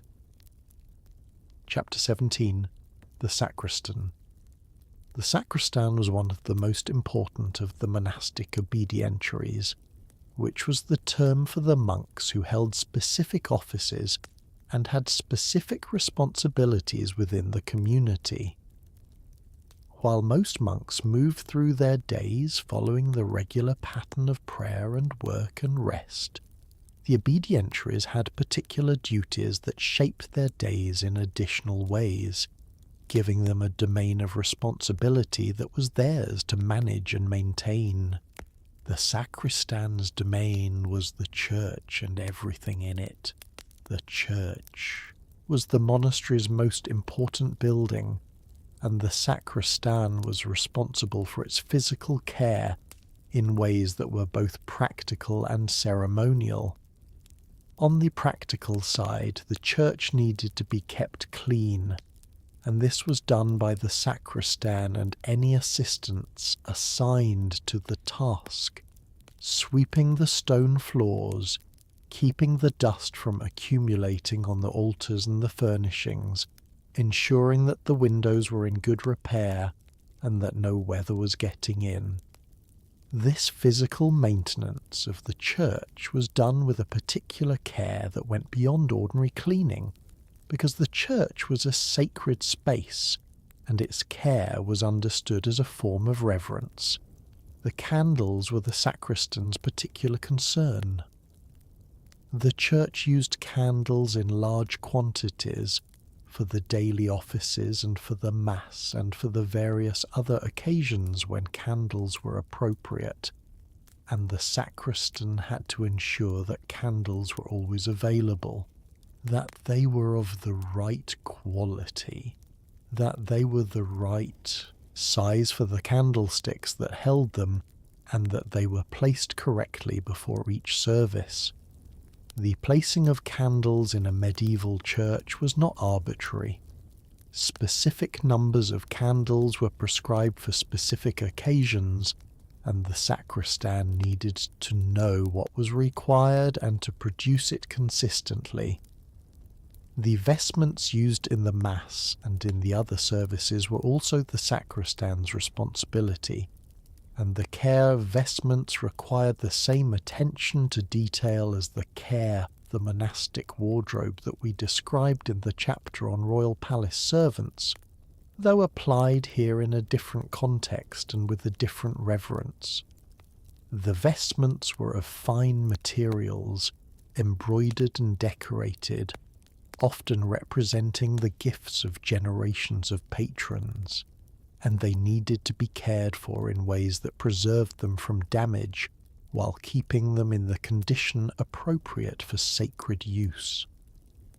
The ringing of the bells was the sacristan's most public duty, and the one with the widest effect on the rest of the community, since the bells organized the day for everyone. The sacristan therefore held in their hands, in a literal sense, the rhythm of the entire monastery's life, and the reliable and accurate ringing of the bells at the correct times was the foundation of everything else.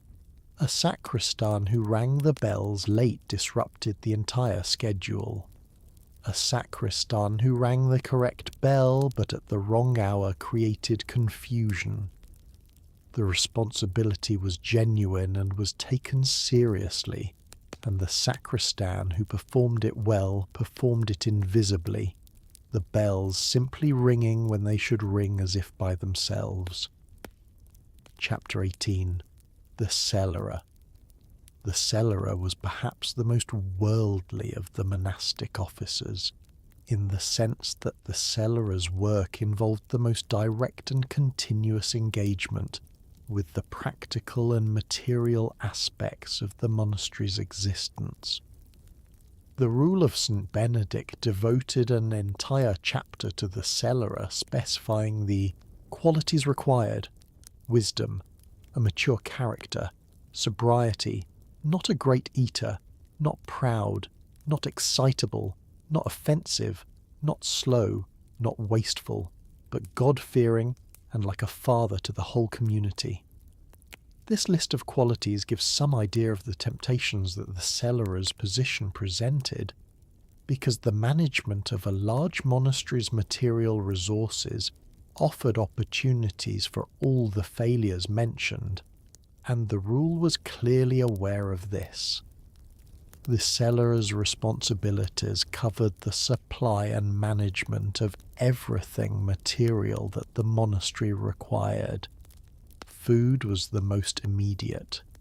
The Cellarer oversaw the kitchen and the storerooms and the cellar, ensuring that there was enough of everything to feed the community through the year, planning ahead for the seasons of greater need, managing the purchasing of what could not be produced on the monastery's own lands. The community depended on the Cellarer's planning and judgment for the continuous adequacy of its material provisions, and the Cellarer who planned well was someone the community never had cause to notice, because everything was always there when it was needed. Only a Cellarer who planned poorly became visible when something ran out, or when the quality of the food declined because the right ingredients had not been secured in the right season. Beyond food, the Cellarer managed the monastery's buildings and equipment, ensuring that maintenance was done and that necessary repairs were made before small problems became large ones. The monastery was a complex of stone buildings with roofs that leaked in heavy rain, and with walls that absorbed moisture, and with floors that cracked, and with windows that lost their glass, and with doors whose hinges wore out. The Cellarer who walked through the monastery with the eye of someone looking for what needed attention would always find something, because buildings always need attention, and the attention given before a problem became serious was always more efficient than the attention required after it had become serious. The relationship between the Cellarer and the rest of the community was one that the rule addressed with particular care, because the Cellarer was in a position of significant power, controlling access to the material goods that everyone depended on. The rule specified that the Cellarer was not to distress the brothers with unkind words, not to delay in providing what was genuinely needed, and not to show favoritism. The Cellarer, who was generous and reliable and fair in the distribution of the monastery's resources, was a genuine support to the whole community. The Cellarer who used their position for advantage, or who was inconsistent in their generosity, created the kind of low-level resentment that undermined community life in ways that were hard to identify and harder to address. Chapter 19. The Guest and the Porter. The monastery's engagement with the outside world was managed at its boundary by two officers: the guest master, who received the guests who came, and the porter, who controlled the gate through which everyone passed. The porter, called the janitor in the Latin of the rule, was specifically addressed by the rule, which specified that the porter should be a sensible older monk, who was capable of receiving messages and responding to requests, but who was settled enough not to be easily moved from his post by elaborate stories, or by the pleas of people who wanted to gain entry for reasons that the porter's judgment told him were not good ones. The gate of the monastery was the point of contact between the enclosed world of the monks and the larger world outside, and the porter's management of that gate was the monastery's management of its own boundary. The porter sat at the gatehouse, which was a small building at the entrance to the monastery precinct, and received everyone who came. Travellers asking for lodging, the poor asking for food, merchants making deliveries, monks returning from errands, officials on business, and the occasional person whose purpose was not immediately clear and whose request needed to be considered. The porter would respond according to the nature of the visit, admitting those who should be admitted, redirecting others to the appropriate place, and, when necessary, declining to admit those who had no legitimate reason to enter. The distribution of food to the poor at the monastery gate was a regular practice, because the monastery's obligation of hospitality extended to those who could not come inside as proper guests.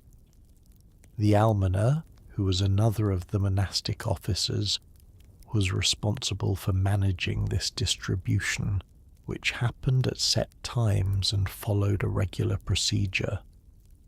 The poor of the surrounding area who knew the monastery's customs would arrive at the gate at the appropriate hour and receive the portion that the almoner had set aside, bread and sometimes other food, distributed in an orderly way by the almoner or their assistants.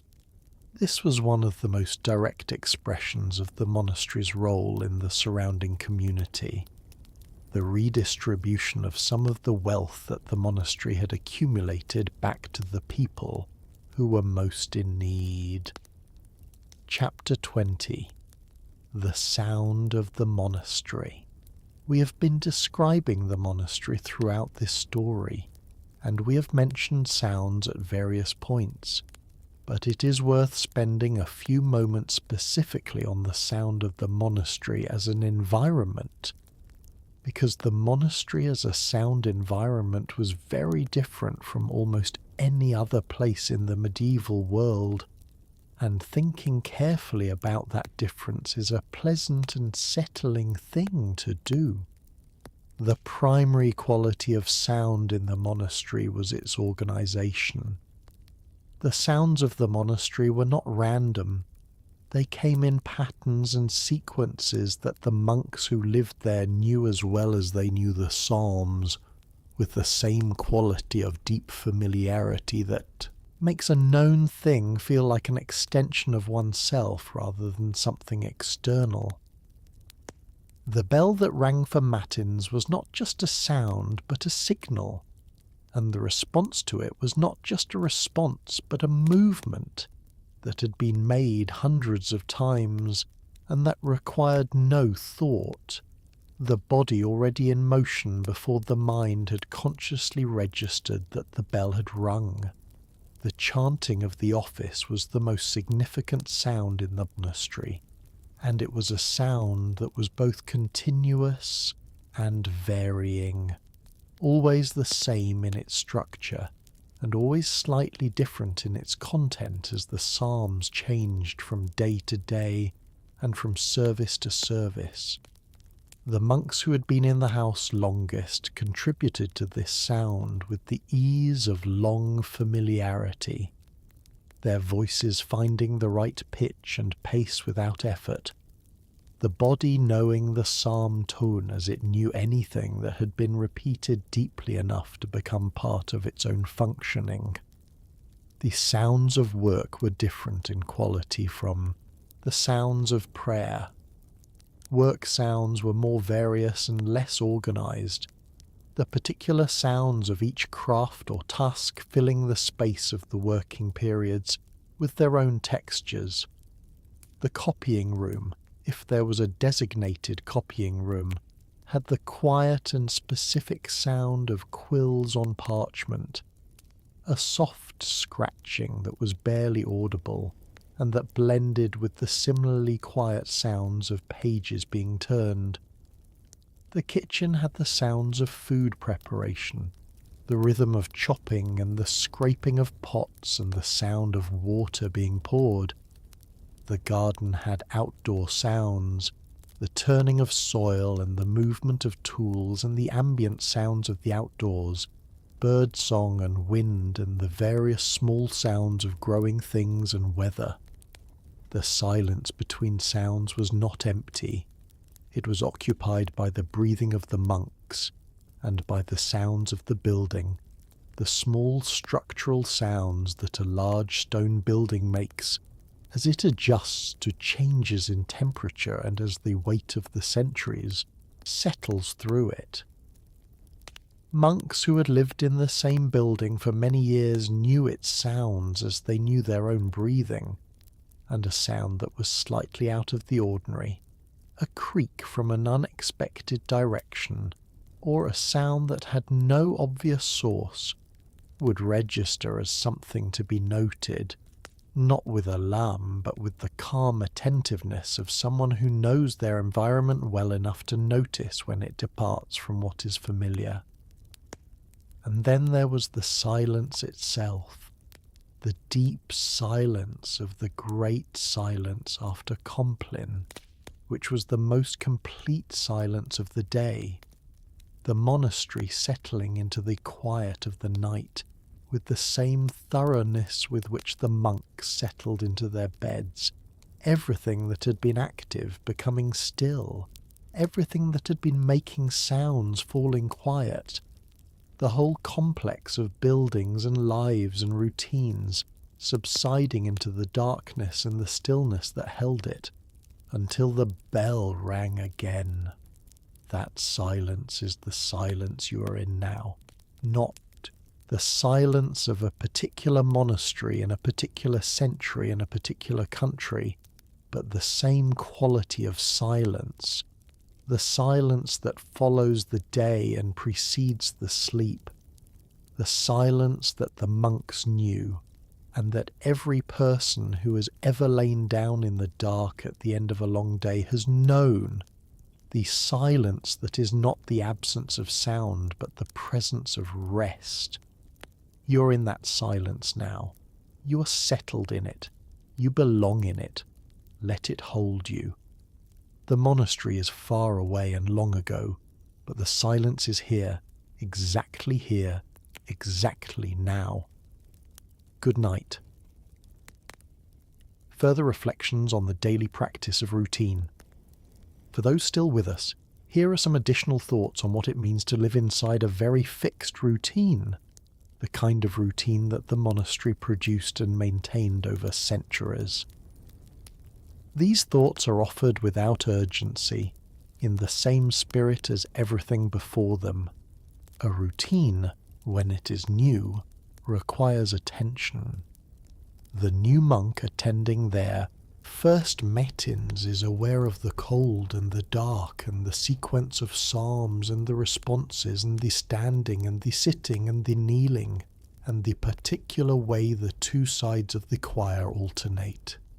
And all of this requires conscious attention because none of it is yet automatic. The new monk is tracking the service with the degree of effort that the experienced monks around them are not exerting, because the experienced monks have already internalized the structure and are moving through it the way a person moves through their own house in the dark, not needing to think about where the walls are because the walls are already known. The process by which a routine becomes automatic is a process of gradual reduction in the conscious attention required. The first time you do something, you need to attend to every part of it. The second time, slightly less. The 10th time, considerably less. The 100th time, very little. And by the time you have done something several hundred times, or several thousand times, The conscious mind is largely released from the management of the activity, which proceeds by itself, guided by a kind of deep familiarity that is not quite memory and not quite habit, but something of both. This is what the monks had after years of the same schedule. The offices did not require them to think about what came next. Their feet knew the way to the church in the dark. Their voices knew the psalm tones. Their bodies knew when to stand and when to sit and when to kneel and when to bow. All of this had been taken out of the domain of conscious attention and placed in the domain of the body's own knowledge, which is quieter and more reliable than the conscious mind and which does not require the same expenditure of energy. Freed attention did not remain empty. It was directed, in the monastic tradition, toward what was being said and sung, toward the words of the psalms and the readings and the prayers which had been freed from the requirement of tracking the mechanics of the service, and could now attend to the meaning rather than the form. The experienced monk at Matins was not thinking about what came next in the service. That was already taken care of. The experienced monk was available for the words in a way that the new monk, still tracking the structure, was not yet able to be. This progression from conscious effortful tracking to automatic fluency to available attention is one of the things that the long monastic life was designed to produce. The years of repetition were not years of meaningless reiteration, but years of developing the capacity for a particular kind of presence. The monk of 20 years standing at Matins was more present to the psalms than the monk of 6 months, not because the 6-month monk was less devoted, but because the 20-year monk had 20 years of the psalms settled into their body as automatic knowledge, and that automation had freed attention for something other than logistics. This is also why the monastic tradition valued stability, the commitment to remaining in one house for life. The stability was not about restricting freedom in a punitive sense, but about giving the process of deepening familiarity enough time to complete itself.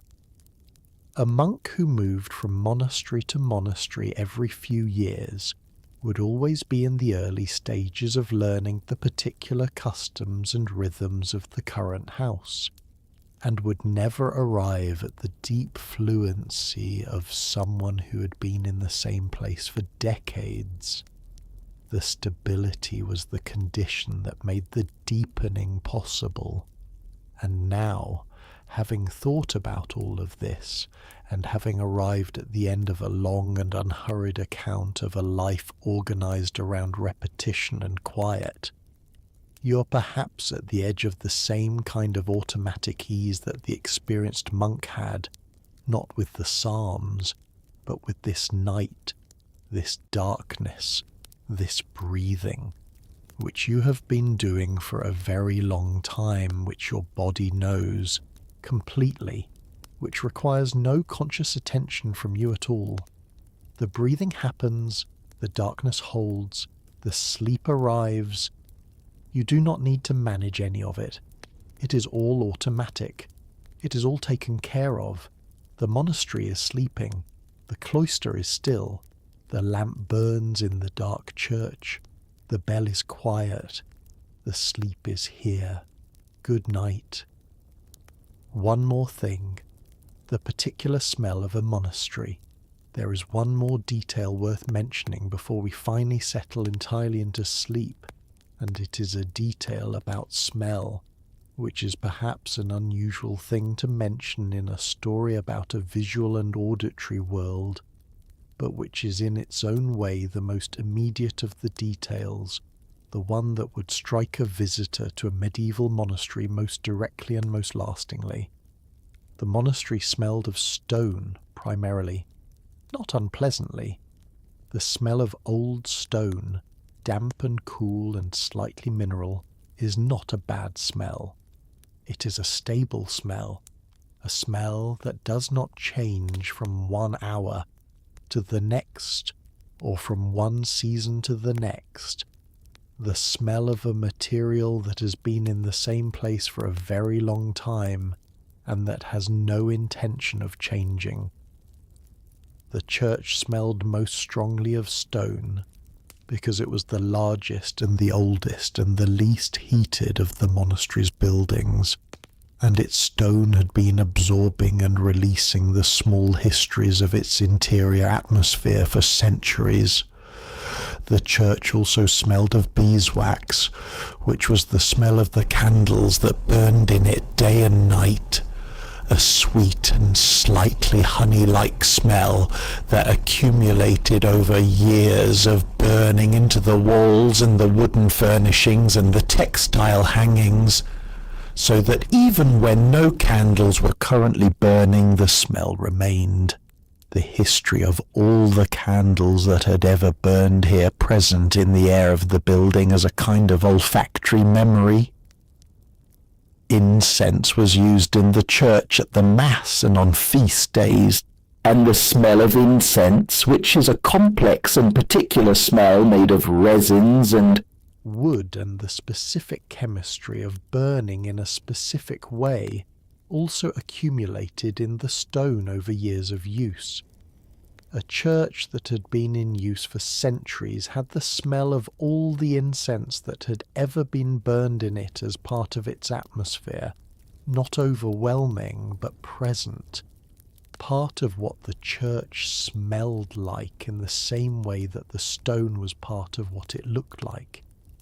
The cloister smelled of the garden, particularly in summer, when the herbs and the flowers in the garth were in full growth, and the air moving through the covered walkway carried their fragrance. Lavender and rosemary and thyme and other plants that the monastery grew both for practical use and for the pleasure of their fragrance contributed to the air of the cloister in the warm months in a way that was entirely pleasant and that became, for the monks who lived there through many summers, simply the smell of summer in that place. The kitchen and the refectory had their own smells, the smell of cooking and of bread and of the particular combination of foods that the monastery produced and consumed. These smells varied with the season and with the liturgical calendar as the food varied, but the overall character of the cooking smell was consistent. The particular combination of the monastery's resources and practices producing an atmospheric signature that was familiar and that was, on cold mornings after the night office, connected with the warmth and the nourishment that the meal represented. And the dormitory smelled of the monks themselves, of wool and of sleep, and of the particular human warmth of a room in which many people spent many hours at rest, a smell that was not unpleasant but was distinctly inhabited, the olfactory trace of the community's nightly presence in the space. It was the smell of rest, of accumulated nights of sleep in a place that was dedicated to sleep, a smell that carried within it all the nights that had passed in that room and that would welcome without commentary all the nights that were yet to come. These smells are gone now. The monasteries that still stand are for the most part empty of the communities that once inhabited them, and even those that are still inhabited have the smells of a different world, electricity and modern materials and the different substances of a different era. But in the memory of these old places, in the imagination that reconstructs them from the written records, the smells are still there. The stone and the beeswax and the incense and the herbs and the cooking and the sleep. They are, in their way, the most comforting of all the details, because smell more than anything else connects to memory and to the sense of being somewhere particular, being in a specific place that is this place and no other, with its own atmosphere and its own history. The monastery in its smells was itself, completely and unmistakably, the place that it was, and the monk who lived there breathed its particular air every day, and was therefore, in the most literal possible sense, of that place in a way that went deeper than thought. You too are in a particular place. Your room has its own smell, particular to it, familiar to you in the way that familiar things cease to be consciously noticed. You breathe the air of your own room without attending to it, just as the monk breathed the air of the dormitory, just as everyone breathes the air of the place they sleep in without noticing it, the familiar and the comfortable, indistinguishable from the simply present. The air is here. You are breathing it. The room is quiet. The night is complete. Sleep now. The dark is the dark it has always been. The breathing is the breathing it has always been. The height holds everything in it without effort. The monasteries and the monks and the psalms and the bells and the candlelight and the stone and the gardens and the centuries, all of it held in the dark that is simply here, simply now, simply the night as it always is. Good night. The monks sleep on, the lamp burns, the cloister holds its quiet. The psalms rest on the page, waiting for morning, which is a long way away and does not need to be thought about. There is only the night and the breathing and the rest that belongs to anyone who has come to the end of their day and lies down in the dark and lets the day go. Sleep well. The night endures. The silence endures. Everything is as it should be.